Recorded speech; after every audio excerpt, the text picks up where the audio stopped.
So what I'm going to talk about today is chemiexcitation in mammalian cells. And what chemiexcitation is exciting electrons, but instead of using photons, which is how you usually hear about it, it's done with chemical reactions, which for a long time we thought to not have enough energy to do this. A subtext of all this is how much quantum mechanics do you need to know to understand this, and how deeply do you need to understand the quantum mechanics? So you can keep an eye out for that. So the biological endpoint for this story is the cyclobutane pyrimidine dimer. The let's see, I'm going to clean up my screen a little bit. I hope yours doesn't have the clutter. Okay, the cyclobutane pyrimidine dimer is this guy, where you have two adjacent pyrimidines, cytosine or thymine. And that area of the DNA has several bases. It's absorbed a photon. And so the energy, the electrons get excited to a higher energy. You open up the double bond here and the double bond here, and now you get single bonds joining the two bases. So you get a cyclobutane ring. That puts a kink in the DNA. It leads to mutations, skin cancer, and lots of other problems. Now, the interesting part for you is that in quantum chemistry, this reaction is forbidden. You can't get it with a Bunsen burner. You have to go to very high energies, and that's dictated by the Woodward-Hoffman rules. And so what's the electron excitation? Well, so in the ground state, you filled up the orbitals with pairs of electrons from the bottom to top by the Aufbau principle. And each one is a pair of opposing spins by the Pauli exclusion principle. With a modest amount of energy, you can kick one electron up to an unoccupied orbital, or you can kick with more energy, you can kick it up further from down here up to the unoccupied orbital. And those all have these spin arrows pointing in the same direction. So these are all called singlet states. Or you can kick it up, but also flip the spin, and that's a triplet state. This is forbidden, which, as you know, means that not that it's forbidden, but it's very unlikely to happen, but it does happen. And it's very hard to lose this energy and get back to ground state. So when this gives off light, it is the slow dribble of photons that's phosphorescence. And that's important because it means these states have a very long lifetime. They have lots of time to bump into other molecules like oxygen and cause trouble. They can bump into oxygen, DNA, and other sorts of things that we'll talk about. They have some other interesting properties too. You see that it looks a little bit like a biradical. You've got two unpaired electrons. The magnetic moments no longer cancel out, so this is magnetic. Another thing I want to point out is while we draw the vectors as little arrows, what's really going on is you're switching from, say, clockwise spin to counterclockwise spin, which is a non-trivial process because angular momentum's conserved. And so it's hard to do, and we'll come back to that point later. Now, the usual way people describe this is by just talking about the energy level of this whole set of orbitals or the other whole set of orbitals. And that looks like a diagram that you saw one of yesterday, where we're showing the energy levels for the ground state or the excited singlet state. And a photon kicks you from here to here. And you might cross over to the triplet state. So that's all the background about excitation and some particular points that you'll need to know. Now, that's with photons. But that's not the whole story. So energy is not all that you need in order to get the cyclobutane dimer. The other thing that happens when you excite an electron is the orbital shapes change. So in the ground state, the outer orbital for this particular molecule, which is going to be similar to the ones we're going to talk about, are more or less in the horizontal plane. The excited ones look as if they've been rotated 90 degrees. So now you have the orbitals on these two DNA bases pointing toward each other instead of away from each other instead of parallel. And so now you can get these reactions. So it's not only energy, but it's steric effects of orbitals that matter in this excitation. And as I said, you usually get it from ultraviolet light because you need very high energies. That's good because otherwise we'd be getting skin cancer from visible light, and we don't. And the other thing that happens is you absorb the photon, and all this takes about a picosecond. So we were doing an experiment that was intended to be a boring experiment measuring DNA repair in melanocytes. And what we found, we were looking at cyclobutane dimers, and what we found was that, yeah, we did make some at time 0 right after irradiation, but they kept appearing for several hours afterwards. It only worked if the melanocytes had melanin. We saw even more if we blocked repair. So there's even more here, but you're also fighting repair of cyclobutane dimers. And there's some other unusual properties. So what's going on here? So to skip a long story, many years ago, in the late 60s, early 70s, people became able to synthesize, every time I use the arrow, this happens. Well, we'll just leave it. They were able to synthesize this molecule, this strained square ring called a dioxetane. And if you heat it up a little bit, not all that much, it splits between the O's, splits between the C's, and you get 2 carbonyls, one of which is excited, has an electron that's excited to a very high energy. And one particular experiment incubated this with DNA, and they got cyclobutane dimers. So the chemiexcitation is this part where you have a chemical reaction creating these excited states. This part, I don't know if there's a word chemisensitization or not, but it's the analog to the photosensitization that you heard about yesterday. And then now you transfer the energy to DNA, and now you have photochemistry. Just here's where you would be, just where you were if you were exposed to a photon. Well, so this experiment was done, but it wasn't pursued because the idea was, well, this is interesting, but you'd never see this kind of energy in a biological system. But a few years later, it was found that you do. And that's what fireflies and jellyfish and other bioluminescent organisms are doing, although at a lower energy, so it's visible light. And they do this in one of 2 ways. They have enzymes like peroxidases that can do it, or you can do it with peroxynitrite, which, given the previous talk, you now know you can make very readily from nitric oxide radical and superoxide radical, which are the product of 2 enzymes that actually are inducible by ultraviolet light and by other stress responses. So whenever you have a stress response, you can get those 2 radicals in peroxynitrite, and we'll come back to that point. Now, what we think is going on in our case, we'll start down here. Here's a monomer of melanin, and the oxidizing agent, either the enzyme or peroxynitrite, is abstracting an electron as a hydrogen. You've now got a radical. Ambient oxygen can add to that. You've now got a peroxyl radical.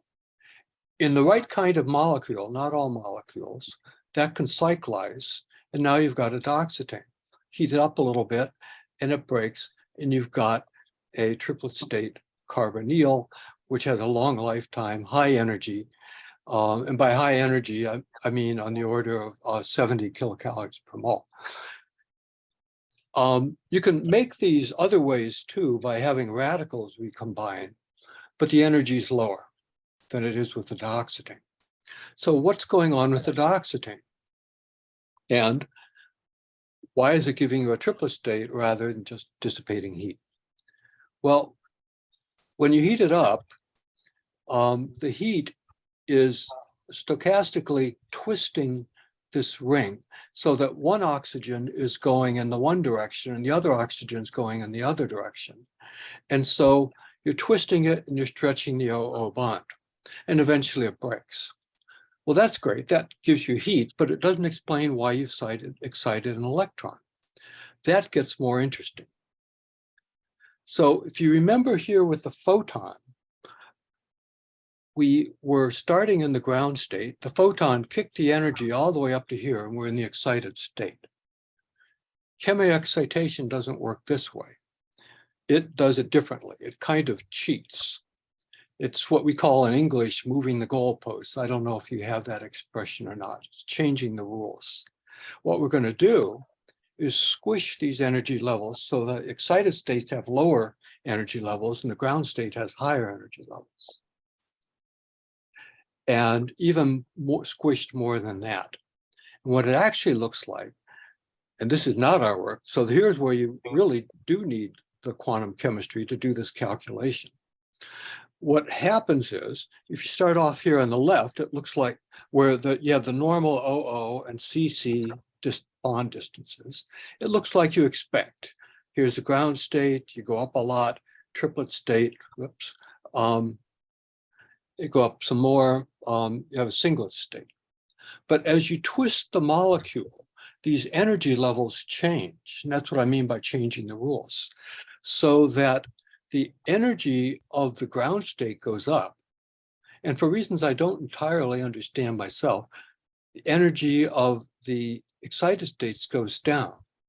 And so these can be called conical intersections if there's one particular geometry of the molecule that does this. And the DNA bases do this, and it's a way of getting energy from the excited state to the ground state very quickly. And that's one more reason we don't all fry when we go out in the sun. In the case of the dioxetane, as you twist here, it starts to look like a diradical. And there's a long region here where you're twisting more and more and more. It still looks like a diradical, and eventually it breaks. And if you keep going, the carbon also breaks. But the interesting point is that around here, the energy of the singlet, triplet, and singlet are all about the same. It takes almost nothing to cross in between them. That's what I mean by moving the goalposts. And my understanding is that there's something of a mixing of states. So it's not all that clear whether you're in this triplet, singlet, or whatever. And so that now begins to look like the kind of quantum mechanics you folks are interested in. What I don't know, what I haven't really got anybody to explain to me, is does it oscillate between these states like the diradical situation that people talk about for magnetoreception? Don't know. Are there magnetic effects? I don't know. But you see that this is a completely different strategy than exciting a ground state to a very high energy with a photon. Now, why the dioxetane? It's actually special for a number of reasons. And remember, we had to, some of which I've already talked about, but remember we have to flip that spin. So we're going from clockwise to counterclockwise.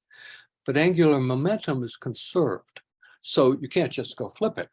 And what happens is the spin of the electron exchanges with the spin of orbiting the nucleus, and then changes back, and then you're allowed to come back with the opposite spin. That trick only works if the new orbital is perpendicular to the old one, and the carbonyl's excitation from the non-binding bonding orbital to an antibonding orbital has exactly that. Remember, I showed you the 90-degree rotation. So this dioxetane is a very special construct, and nature uses it over and over and over again for doing chemical excitation of molecules to very high energies. And what's going on, in my view, is something rather cute. You have a macroscopic thing, heat, twisting these two oxygens. And it's microscopically reversed the electron spin and excited it into a new orbital. Now, we still have to get the energy over to DNA. The way that works is something called dextro-electron exchange. Forster doesn't work with triplets. So the high energy electron from one molecule, the excited molecule, goes to the recipient, the acceptor, and a low energy electron from the acceptor goes over to the donor, and then that's how you get the excited state. Now, let's go back to biology. you may or may not know that there are a number of places in your body that have melanin. So the skin you know about, but the back of your eye has melanocytes, and that's where you get macular degeneration. In fact, exactly the same cells die to begin macular degeneration as have melanin. In your brainstem, you have a number of places that have neuromelanin, which is a polymer of neurotransmitters, but it has very similar chemical structure. And the exact same cells are the ones that die in these diseases. So the substantia nigra, the cells die in Parkinson's and Alzheimer's, locus coeruleus, especially Alzheimer's, but also Parkinson's and Down syndrome, and so forth for the other two, raphe nuclei and dorsal nucleus of the vagus. These same areas also have inflammation. And so you can wonder whether the nitric oxide and superoxide from inflammation are making peroxynitrite and therefore reacting with the melanin inside your body and triggering these diseases. So that's one of the things we're working on. One thing I can tell you, it turns out not to be as easy a problem as we thought it might be. One thing that I can tell you, papers in review, but I guess I can talk about it, is that molecules similar to melanin also do the same thing. They'll also make be chemiexcited and make cyclobutane dimers in the test tube at least. And so then now you can wonder, gee, why is the brain using molecules that lose electrons easily? Is that a deep feature of neurotransmission and how brains work? But we do. And of course, similar sorts of things with the electron transport chain. So these diseases may be an Achilles heel that came along with the use of these easily excitable molecules. We can siphon off the energy before it gets to DNA in a test tube with various other molecules that have lower triplet state energies than the molecule that's being chemi-excited. So in principle, at least, if you can solve delivery problems, you can prevent some of these diseases that way. Now, since I've got just a couple of minutes, and since I've watched interdisciplinary, so the chemiexcitation story has been an interdisciplinary exercise for us, talking to chemists and physicists. And my background's in physics. I started out making particle detectors for Fermilab and the Fusion Power Project. So I've got a couple perspectives on communicating interdisciplinary topics. And so I guess I have 2 minutes. I can give you some of my thoughts on that.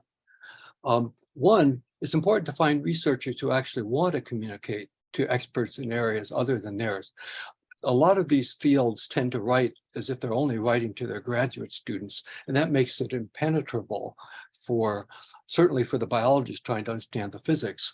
And my eye opener was when a chemist told me, okay, remind me again what tRNA is. So biologists shouldn't be too arrogant about this either. But it requires some work. And part of that work is you have to avoid some things, abbreviations. If you're doing macular degeneration, ROS stands for rod outer segment.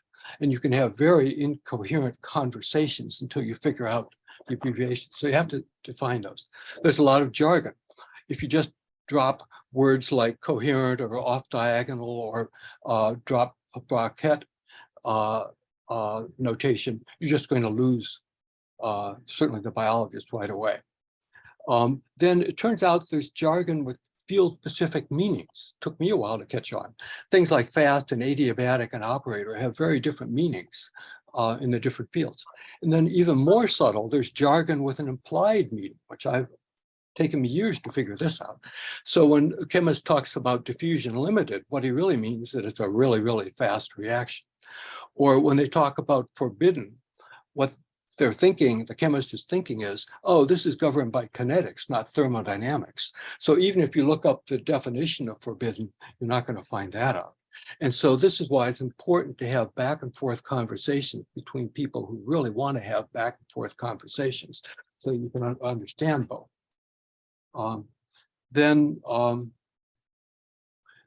There's just two more comments.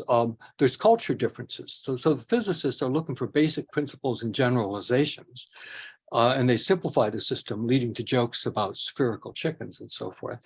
And the biologist, on the other hand, is dealing with something that's very complicated. And so he's having to use multiple assays, and you have to include controls. And there are various other differences between what the different groups are expecting to do all day. And I'm beginning to wonder, so do you have people learn both of the fields, or does one field solve part of it and throw it over the fence? High energy physics does it that way. You have theorists and experimentalists, but they both know physics, so they can at least talk to each other. And a problem is that the interesting problems in quantum biology seem to be in the advanced part of biology and the advanced part of physics or quantum mechanics. So it's not so clear whether it's going to be easy to teach people to do both. The other thing I want to emphasize that becomes important, particularly if you're trying to get money to do these experiments, is that the biology is not billiard ball causality. I say this because I get some of these grants to review. If you think A causes Z, you can't measure Z and say, aha, I know A is true, because in biology, there are many steps in between. There's a lot of branching, convergence, and there's feedback. And so you have to include controls in your experiments to nail down all of this before you really know that it was A. And this is all sitting in a hierarchical arrangement of elements where you have effects going upward and coming back downward, which for time I won't go into, but it's not mysterious, but you just have to think about it, the physical hierarchies. And so for a foundation, I think an analogy to molecular biology, what you want to do is explore things, even though you've got expensive equipment, and the biologists have trouble because their money, at med schools anyway, comes from grants, which have to be safe. So how do you get a new field going? So I think you've got to do two things. One, establish criteria for evidence, so everybody knows when something's proven. And it has to be okay to solve a part of a problem definitively. And then you go on to the next paper and solve the rest of it. So you've got to divide the subject into bits. And part of that experimentally is including all these kinds of controls. And then once you have experimental results that everybody agrees on, then other things like the funds start to flow. And this is kind of what molecular biology did. It was able to divide big problems into little problems that were unambiguously solvable. So I'll close just showing you the people who actually do the work. And I guess when we come to discussion time, I'm happy to discuss any of this. Thank you, Don.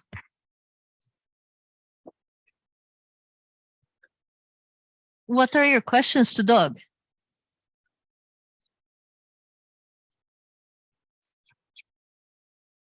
Go for it. No one else wants to ask. Hi, Doug. This is Sergio Ferreira. Very nice to hear from you. Hi. First, thank you so much for your last slides. I think this is wonderful in terms of exactly what the purpose of this meeting is, namely to bring together people from different fields and try to facilitate communication. And I totally agree with you that this is a major activation barrier that we have to overcome in order to make this area flourish more. I was also, before I get to my question, growing up as a grad student in biochemistry, I heard several talks by Etelvino Bechara on the tanes and the photochemistry in the dark. So it was really wonderful to hear from you about this topic again, coming back in the context of perhaps quantum phenomena. And my question to you is whether this is really quantum. I mean, can you modulate these reactions, this photochemistry in the dark, with an external magnetic field? It would seem like such a straightforward experiment to do. So, yeah, first of all, Ed Ovino's been great. He helped us. He's an author on the paper when we were trying to figure out what the heck is going on here. And the thing about the magnetic fields, my impression from listening to people is these are not actually all that trivial because you have to deal with the noise levels. I would love to have somebody who is doing this kind of thing down the hall from me so they could tell us how to set up the magnet and do this. To give you an idea, the amount of, we call them dark CPDs, the cyclobutane dimers we get after UV's end, varies a lot.